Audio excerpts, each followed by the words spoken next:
નમસ્કાર, આજના મુખ્ય સમાચાર એન્કર પ્રાચી સાથે।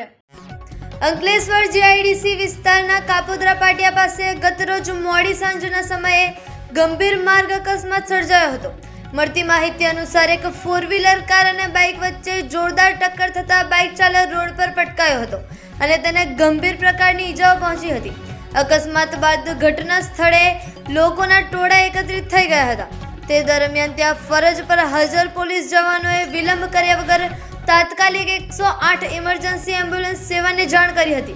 થોડા જ સમયમાં 108 એમ્બ્યુલન્સ ઘટના સ્થળે પહોંચી હતી અને ઈજાગ્રસ્ત બાઇક ચાલકને પ્રાથમિક સારવાર આપી વધુ સારવાર માટે હોસ્પિટલ ખસેડવામાં આવ્યો હતો। પ્રત્યક્ષદર્શીઓના જણાવ્યા મુજબ અકસ્માત એટલો જોરદાર હતો કે બંને વાહનોને પણ નુકસાન પહોંચ્યું હતું। જો કે અકસ્માત કેવી રીતે સર્જાયો, તેમાં કોની બેદરકારી હતી અને તેની પાછળનું ચોક્કસ કારણ શું હતું તે અંગે હજુ સુધી કોઈ સત્તાવાર માહિતી બહાર આવી નથી। આ સમગ્ર ઘટનાને લઈને સ્થાનિક પોલીસ સ્ટેશનમાં ફરિયાદ નોંધાઈ છે કે નહીં અથવા પોલીસ દ્વારા આગળની કોઈ કાયદેસરની કાર્યવાહી હાથ ધરવામાં આવી છે કે કેમ તે બાબત પણ હજુ સ્પષ્ટ થઈ શકી નથી, જેના કારણે અનેક સવાલો ઊભા થયા છે। અંકલેશ્વર જીઆઈડીસી વિસ્તારમાં સતત વધી રહેલા માર્ગ અકસ્માતો ફરી એકવાર ટ્રાફિક સલામતી અને વાહન ચાલકોની જવાબદારી અંગે ગંભીર પ્રશ્નો ઊભા કરી રહ્યા છે।